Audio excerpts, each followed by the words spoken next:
What do you think about the future of Indian swimming? I know you've mentioned that, you know what, it's been bleak so far.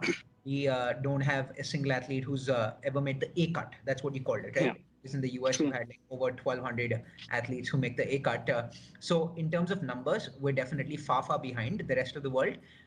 Do you Yes. think this endeavor that you have in mind, this endeavor that you're pursuing right now, and, you know, whatever future plans that you have with regard to it, do you think this could be somewhat of a turning point, or perhaps a catalyst, you know, towards producing talented swimmers? I know you mentioned that you're already training a few world-class swimmers. One is an Olympic hopeful as well. So, Yeah. you know, more positive signs to come in the future. Yeah, for sure. Right now, yeah. I mean, even the Olympic hopeful we are far from getting fetching an A cut, but we are hoping to get because the time is extended now. With the system that we are running right now, so we have the bunch of 10, 11, 12-year olds are doing extremely well. But again, this is not the time for them to push. We need to maintain this for another 3 to 4 years and then start the pushing phase. So with them, I'm quite hopeful that we can be up there. And it's a system, right? Like once there is a Tesla, everybody else wants to come and join the electric wagon thing. So I'm hoping that the system of learn to swim, swim to train to train, and train to race, which is a long-term athlete development attitude, comes in all coaches rather than going for the immediate goals or national records with their athletes. um, Having said that, the world is moving at incredible speed, right? They've been doing LTAD since last 2 decades. By the time we get into LTAD, they might come up with something new, right? So that's why we are trying to do something new, which is bringing in movement sports into this. So with all this, hopefully we'll have some good results. And another reason why American swimming is doing so well is simply because the number of athletes participate in it. All right. Swimming is the most played sport in the world in terms of number of athletes are participating in the world, and 187 countries play it. So it is the most popular sport apart from running, I guess. Um, However, in India, we focus on cricket, and cricket is played by 18 countries. In World Cup, there's only 11 countries which play cricket. So but how many people in India play cricket? Pretty much everybody goes through, holds the bat in some stage of the other, right? But less than 0.5% of Indian population knows how to swim. And yes, going to the Olympics, going to winning the medal should be uh, our motivation. But at the same time, what we need to know is 70,000 people drown in India every year. Okay, so that's way more than how many people have lost their life for corona, right? But for corona, look how much we are doing. Right? But for drowning, we are not doing anything. But there's not even a single ad which says eat swimming and stop drowning. There's the only way to stop drowning is bringing school swimming, right? Teaching everybody. Every country has done it, right? In Australia, 170 people drown every year, right? In US, about 2,000 people drown every year. In India, 70,000 people drown in every year. What are we doing? We're doing nothing. We're only saying the parents are telling the kids, don't go near water. Instead of teaching them how to swim, don't go near water. Um, when the numbers increase, when number of people who coming to the pool increase, when the number of swimming pools increase, so like there are short, like 5 feet 6 inches Japanese swimmers who are winning gold medals in the Olympics. So it's not just about the size or the genes. And we have in India, it's a huge country. We have diverse population. It's just a matter of time, as long as we do everything else right. So 6 to 8 years is what I'm predicting at the moment. Understood, understood. And you know, let's just talk a bit about how important fitness and nutrition are when it comes to perhaps optimizing and maximizing your performance, right?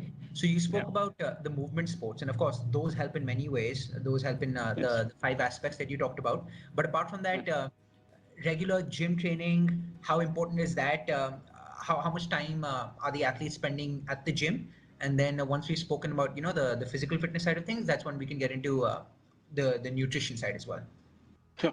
Apart from the movement sports, which they regularly do through the week, they usually the pro athletes go for about two circuit training, which is about 28 different stations of body weight training and some suspension training stuff. It's like HIIT, intensity high intensity interval training. They do that twice a week for about an hour and a half. And then they have specific muscle group training. It's this SNC, strength and conditioning, with the qualified strength and conditioning coach. So coaches directly talk to them. Look, his hamstrings are weak, or his certain kick, he's not finishing his kick, or his pull range is not good. So they work on them, that specific muscle groups, and also general strengthening. So that happens twice a week, again for about 2 hours. And depending upon their periodization, whether how far they're from the racing, they have up to 3 sessions, and they may drop down to 2 sessions, and they might be just one session if they're doing a lot of water work. If they're doing a lot of aerobic work, then it changes. So between 1 to 3 sessions is of strength and conditioning, the gym work, what they do. Understood. Yeah. And And nutrition. what about nutrition? Because and one of the reasons I'm asking this question is because, of course, when they're training and when they're training hard, then they end up burning a lot of calories, right? I read For sure. this I don't remember what the how truthful this article was, but I remember when Michael Phelps was breaking records left, right, He's and center. still A alive. lot of people spoke about how he consumes close to like 15,000 or perhaps 20,000 calories a day when he's actually training hard. So of True. course, a lot is burnt, which would Yeah. require you to be taking care of your nutrition such that you can produce the exploits when you're in the True. swimming. So tell me a bit about the diet aspect. True. Again, I'm not a nutritionist, but in my opinion, I've seen quite a few things, and this is my opinion about nutrition. Is there are different energy systems in our body. Okay, it depends on each individual. So for swimming, mostly, so the energy systems are obviously the aerobic system. Aerobic system is where the food what we eat get digested in our digestive tract and gets absorbed. Glycogen gets absorbed by the blood, and this gets supplied to different part of our muscles, where it aerobically it uses oxygen and converts into the ATP, which is actually the fuel what our muscles use. So that's aerobic system that gets used 100% during swimming, and especially in the short, most of the races are short, which is between 50 to 100, 200 meters. The second type of system, which is a glycolytic system, glycolysis, basically, the muscle stores this glycogen in the form, energy in the form of glycogen, which gets reacted during whenever it's required. So when swimming, it's used 100% as well, and that doesn't need oxygen. And then also there's a byproduct called lactic acid, which gets into another pathway and produces some really solid bonds of ATP, creatine phosphates. So that is also used in swimming. Um, so this aerobic base is something like how much you can push your aerobic base matters for most of the swimmers also. Okay, so that completely depends upon what you eat. So again, you eat for two reasons: one, to fuel your system; another, to replenish your repair your muscles. Correct. So as we are talking right now, millions of cells are dying in you and me, and millions of cells are reproduced in both of us. This reproduction happens through the nutrients which comes through the blood. Correct. So the blood carries this, whatever food we eat goes through all around our body, and this repair is constantly happening. The rejuvenation or new cells are formed every single second or every single fraction. Now, I don't know if you've heard about it. We are what we eat, right? So now, when it comes to nutrition, I've been all around, and finally, my belief is here at the moment. It's not because we saw the Game Changers movie or anything. It was much before that. I really start believing in the primary source of nutrition is plants, right? So all athletes who are training with me are plant-based athletes. I know there are not many swimmers who are plant-based, but this is really working for us. The simple reason is because when you, okay, I give this example to everyone. Say you're building a racing car, right? So when you're building a racing car, would you like to put new parts into that racing car, or would you want to put the parts from a broken down car? New parts. New parts, obviously, right? So we all know that amino acids, which are the building blocks of us, proteins, what we call it, there are about 21 different types, essential amino acids, which our body doesn't produce. So these are formed in plants. Animals cannot synthesize these things. So these things are formed in the plants during photosynthesis using the NPK from soil and other micronutrients, and it forms these amino acids, right? These amino acids are in the form of, we can eat lentils, we can eat sprouts, green gram, chickpeas, peas, many other full protein plants, right? So when you consume it, we are breaking down these amino acids into molecular form in our digestive tract and gets absorbed by the blood and gets supplied into the various parts of the body, right? So now these amino acids are fresh. They're not used in any animals. Whereas if you eat animals, these amino acids are already used for their muscles, their eyes, their internal organ, whatever. So you're taking second-hand stuff. The second thing I've noticed by eating vegetarian is the microcycles are shortened. Okay, in periodization, there are different cycles. The microcycle can last between 4 to 10 days, depending upon how quickly they recover from one session to another session. And then there is a mesocycle, which can go for about 3 to 6 weeks. And then macrocycle could be a season, right? So if you reduce your microcycle size, your mesocycle reduces. And then your season, usually you want to perform better from one season to another season. If your season shortens up, if you can put 2 seasons in between two major competitions, you are taking 2 steps. You're not taking one step. So this is another thing what we saw from being vegetarian, right? I wouldn't call vegan right now, but pretty much very close to vegan. I think they consume honey. So that's the only thing. But we stopped and milk also. What do you think about eggs Uh, though? Because I know they say that eggs have all the essential amino acids that you need. So would you advocate for egg consumption? um, Again, I'm not a super hardcore against eggs, but Likhit is my top athlete, hasn't even been having eggs. Okay. So we do talk about where do we get vitamin B12, right? So B12, there are microorganisms which in the soil which produces B12, and sometimes it's okay to not wash your vegetables as long as it's organically grown. That's what we do over here, right? Understood. Yeah, I mean, it's really difficult in the current system. If somebody's living in the city, they will have one or the other part of deficiencies, which can be addressed with modern day supplements. So I'm not 100% against supplements, although we do not take any protein powder or any of those powder stuff, but I'm okay for them to take vitamin tablets. That's a simple multivit tablets. That's the only supplements our athletes are taking at the moment. Um, yeah, But I other tell you than that, yeah, the problem that I see with that. yeah. Look, I'm vegetarian myself, right? But I've recently started consuming eggs, and I consume some supplements in the form of whey protein powder as well. The issue being vegetarian for me is, especially if you're lifting, if you're doing strenuous amounts of physical activity, right? If not on a daily basis, perhaps every couple of days.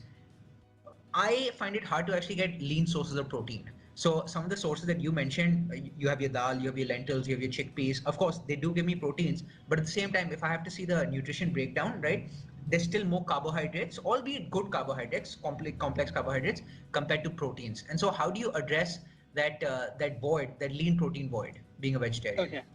I'm believing this 1:3, one part of protein and three parts of carbs, right? Okay. That's exactly what green gram has, Okay. exact to the dot, right? If you the Google nutritional facts of green gram, it has some 20 grams of protein and some 68 grams of carbohydrates, complex carbohydrates. And another thing I forgot to mention is processed food, right? Um, I'm also a strong advocate of having as much as raw food as possible. Yeah. This is what I saw I used to weigh 76 kilos. I'm 178 centimeters.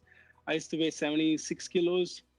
And I went to the World Championship. I saw what the top athletes were doing. They were eating shit tons of raw food, and I did that. I basically followed them. And there was a 12-day camp. In 12 days, I dropped off some 6 kilos, and I continued it. And today, I'm 66 kilos. I Wow. dropped 10 kilos.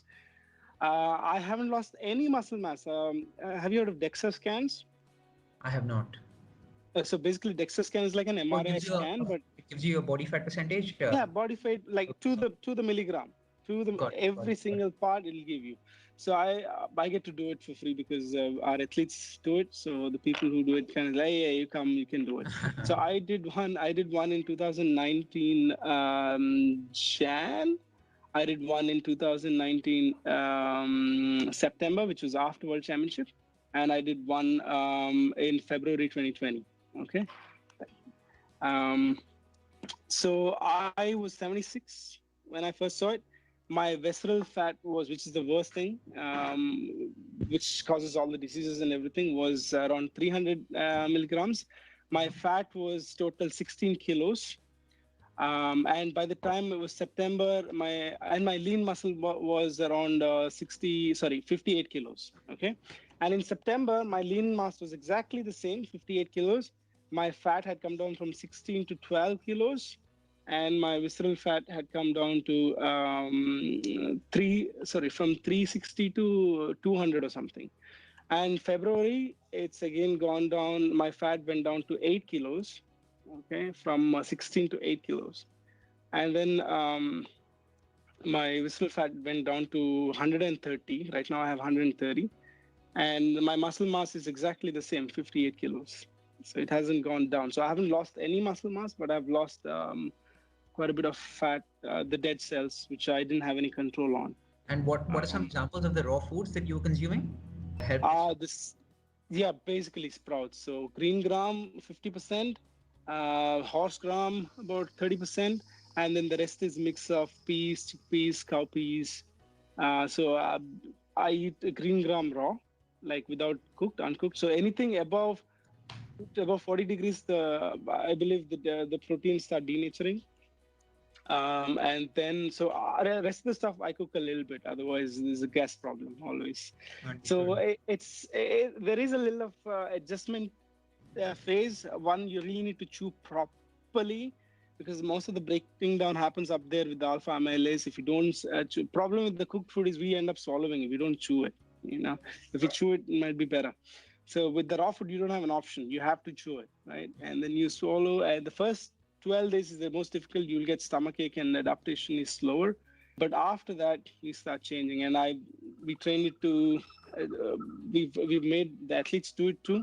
And the most recent one is Aaron D'Souza, who's a youth Olympian, quite a famous swimmer in India. He just lost 8 kilos in the past 40 days after the lockdown started. So all these swimmers came here for a camp and lockdown happened and they're all stuck here. So there are 14 swimmers here, including 6 international swimmers.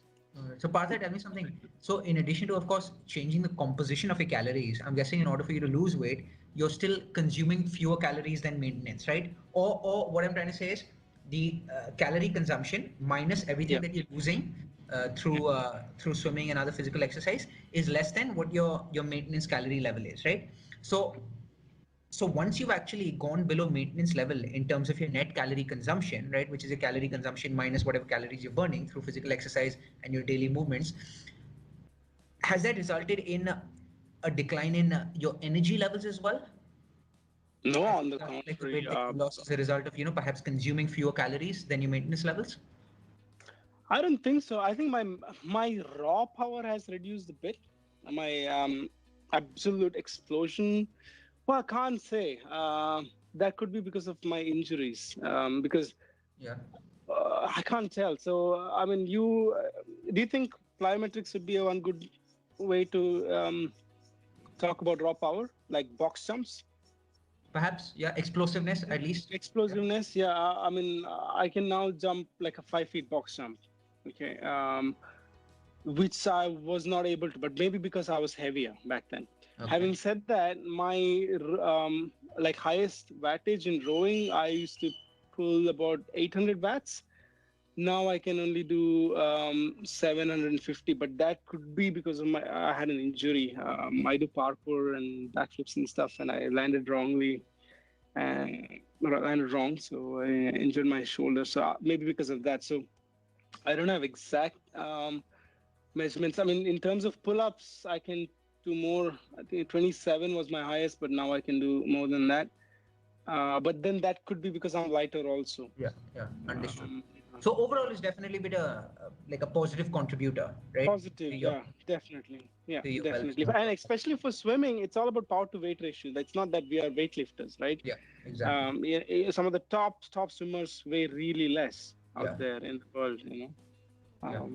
Yeah. And as long as your muscle composition has still remained the same, then I'm pretty sure you can be as explosive as possible in the pool, which is what you need to be, especially when you're swimming in short bursts. Right? Exactly. And I'm lighter, so I'm faster. I have to Got pull less. got it. Oh, Lovely. I forgot to tell you. Yeah. So that was the power wise, but endurance wise, it's gone up by 200 to 300%. Okay. Okay. I couldn't hold my swims because I wasn't training. And this is not just me. This goes to Likith as well. Okay. His 200 are much better now. His back end of the 50 or the 100, the second 50 is Yeah. much Yeah. faster now, way faster than before. Got it. Got it. Understood. And I'm guessing for swimmers, when you're doing 100 meters, perhaps 200 meters, then Mm. you need the explosiveness, but you also need the endurance, right? So it's a Very mix of much so. you Yeah, definitely because need. there's no medal for how fast you go in the first lap. Yeah. Understood. Yeah, Well you have said. to finish Got at it. four Lovely. laps. Yes. Great. Partha, whenever the lockdown's been lifted, would perhaps love to come to your facility, take a look. I know you mentioned that you have quite a few people visiting from not just India, but from abroad as well. How Yes. exactly does it work? Do I have to sign up Um, somewhere? Like, how do I actually like schedule a visit and stay there at the Yeah, facility? I mean, we also have guests. So if you just want to experience the farm, you can come stay in the tree house, which is about 55 feet high from the ground, built by a bunch of Germans, experts. So you can come as a guest, or if you want to come for a longer time, you can come sign up as a volunteer. So there's this Okay. website called workaway.org. Okay. So in that you will find our farm. So I think you need to pay some $10 or something to sign up in Workaway, or else you can come as a guest, or be my guest and come have a look Lovely, the mate. farm. So that's My sister, she lives in the US, Hmm, and she had visited this one farm in hmm. Austin, Texas.